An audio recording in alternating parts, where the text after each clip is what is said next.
The power of being alone, एकांत की शक्ति। दो स्थितियां होती हैं, एक अकेलापन तो दूसरा एकांत। अकेलापन से क्या तात्पर्य है? अकेलापन एक डिविसिव और सेपरेटिव, विभाजन करने वाली और अलगाव करने वाली स्थिति है। इसमें व्यक्ति अपनी इच्छाओं के अनुसार, अपनी जो लॉन्गिंग्स हैं, डिजायर्स हैं, उनके लिए जीवन भर काम करता है और उनसे घिरा रहता है। काफ़ी वस्तुएं इकट्ठी कर लेता है, बाह्य रूप में और आंतरिक रूप में। ये बहुत सारी विचारधाराएं उनसे जुड़ जाता है, पहचान बना लेता है, आइडेंटिफिकेशन, बहुत सारे लगाव इकट्ठे कर लेता है। जब इन सब से परेशान होने लगता है तो इसकी प्रतिक्रिया स्वरूप वो एकांत में जाना चाहता है।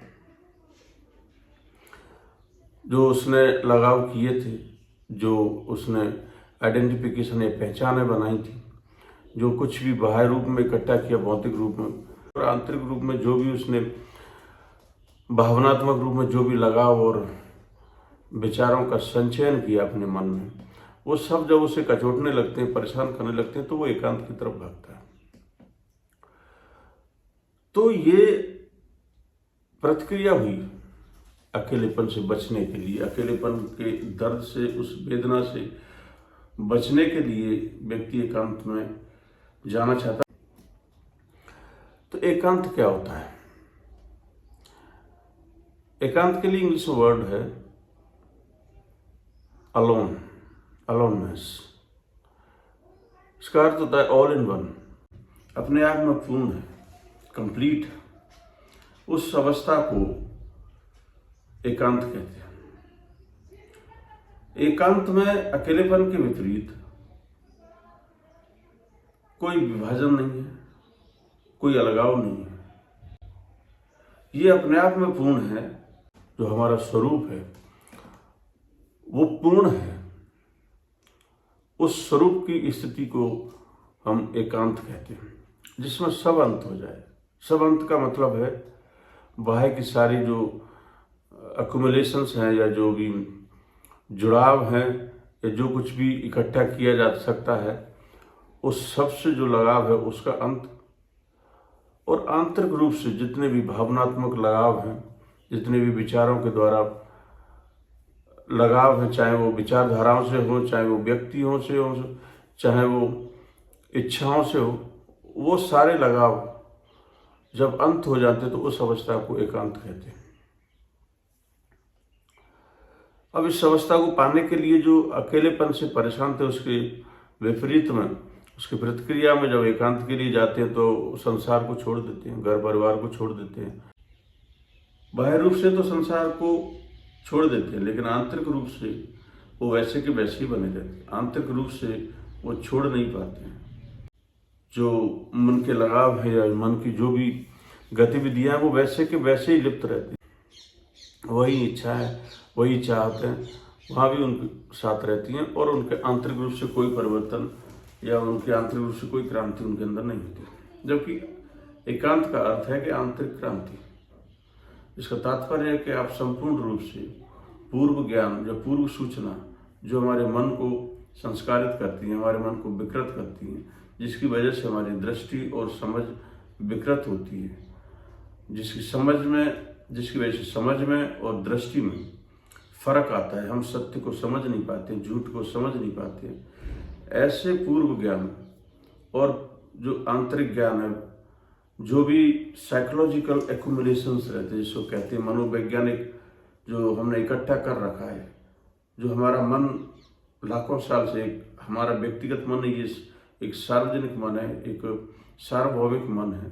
ये जो मन लाखों साल से बन के तैयार हुआ है, तो इसने जो कुछ भी इकट्ठा किया, जो कुछ भी रूप में ये संस्कारित हुआ, दुख, सुख, चिंता, डर, भय, विश्वास, ये सारी चीजें अगर वैसे की वैसे ही हमारे साथ रहें, चाहे हम संसार को छोड़ के किसी भी स्थान पर चले जाए, जंगल में चले जाए, ये एकांत नहीं हुआ। ये तो वैसा का वैसा ही मूवमेंट हमारे साथ जीवन में चल रहा है। एकांत का अर्थ है कि हर प्रकार से मन को पूर्णतः मुक्त कर देना, खाली कर देना, क्योंकि जब तक वो खाली नहीं होगा, जब तक पुराना उसमें से जाएगा नहीं, तब तक कुछ नया आएगा नहीं। और जब तक मन खाली नहीं होगा, तब तक सत्य उसमें आ ही नहीं सकता है। क्योंकि जब भी सत्य आएगा, अगर मन पहले से ऑक्यूपाइड है, भरा हुआ है पूर्व ज्ञान से या पूर्व सूचनाओं से, जिन्होंने मन को संस्कारित किया हुआ है या मन को प्रभावित किया हुआ है, उनके प्रभाव में मन है, तो वो जब भी सत्य आएगा उसको उसी रूप में देखेगा, उस प्रभाव के रूप में देखेगा। जैसे अगर 10 लोग सूरज को देख रहे हैं अलग अलग चश्मे से, कोई काला लगाया हुआ, कोई लाल, कोई पीला, कोई हरा, तो हर एक को लग रहा है कि सूरज लाल, पीला, हरा है, क्योंकि उनकी नज़र में वो चश्मा लगा हुआ उस रंग का। जब ऐसे ही हमारे मन में ये जो पूर्व ज्ञान है, जो संस्कार हमें लाखों साल से जो मन ने पाल रखे, वो चश्मे ही हैं, विभिन्न विभिन्न रंग। तो हम सत्य को उन रंगों के आधार पर देखते हैं, इसलिए हम सत्य को जैसा है वैसा का वैसा नहीं देख पाते। जब तक उन सबसे मुक्त नहीं होगा, तब तक एकांत जीवन में नहीं आ सकता। एकांत का अर्थ ही है कि सारा कुछ अंत हो गया, सब कुछ अंत हो गया। तो उस अवस्था को पाने के लिए समाज में रह करके भी आंतरिक रूप से हम अपने आप को खाली कर सकते हैं। सारी जिम्मेदारियों को निभाते हुए, सारे काम को करते हुए, समाज की पूरी जो जिम्मेदारी है पारिवारिक तौर पे या सामाजिक तौर पे जो भी, उनको पूरा करते हुए भी हम आंतरिक रूप से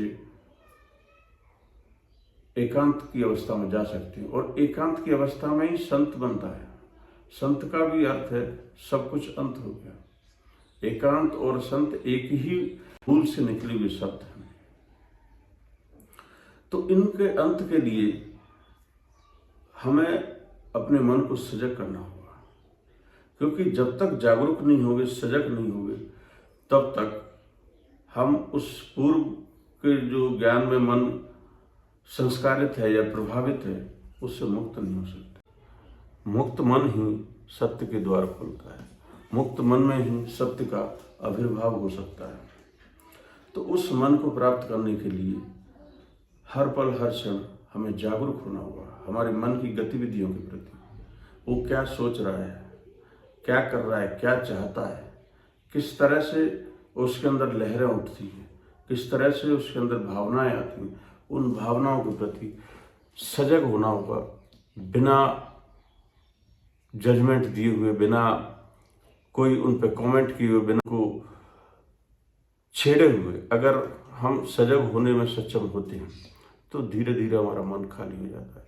क्योंकि जब तक मन खाली नहीं होगा, तब तक हम जो सर्वाइवल इंस्टिंक्ट है, जो सर्वाइवल बीइंग का जो मन है, उससे हम स्पिरिचुअल बीइंग या स्पिरिचुअल पथ पर नहीं जा सकते। मन जो बना हुआ है वो सर्वाइवल मैकेनिज्म पर बना हुआ है, और सर्वाइवल मैकेनिज्म या सर्वाइवल बीइंग से स्पिरिचुअल बीइंग में जाने के लिए इस मन का अतिक्रमण करना आवश्यक है। वही एकांत है, वही संतत्व है, और इसको प्राप्त करने का एकमात्र रास्ता है स्वज्ञान, सेल्फ नॉलेज। और स्वज्ञान या सेल्फ नॉलेज आती है जब हम जागरूक होकर के हमारे अंदर जो हो रहा है उन क्रियाओं के प्रति, उन भावनाओं के प्रति, उन इच्छाओं के प्रति जागरूक होते हैं। तभी ये हमारे भीतर संभव है, तभी ये क्रांति हमारे भीतर आ सकती, तभी ये रूपांतरण हमारे भीतर संभव है, जिसमें हम एकांत और संतत्व की अवस्था को प्राप्त कर सकते। क्योंकि यही वो अवस्था है जिसमें हम इसी जीवन में सत्य का अनुभव कर सकते हैं। इस अवस्था के बिना सत्य का हम अनुभव नहीं कर सकते। इसके बिना तो सिर्फ हम एक सेकंड हैंड या रिपीटेटिव दोहराव वाली जिंदगी जी करके चले जाते हैं। अगर हमें वास्तविक रूप से सत्य का अनुभव करना है, वास्तव में सत्य क्या है, इसका जो नेमलेस है, जो जिसको मापा नहीं जा सकता, वो सब को जानना है, तो इस मन का अतिक्रमण करना आवश्यक है, जो एकांत और संतत्व की अवस्था है। और इसके लिए जागरूक होना हमारे मन के प्रति बहुत आवश्यक है।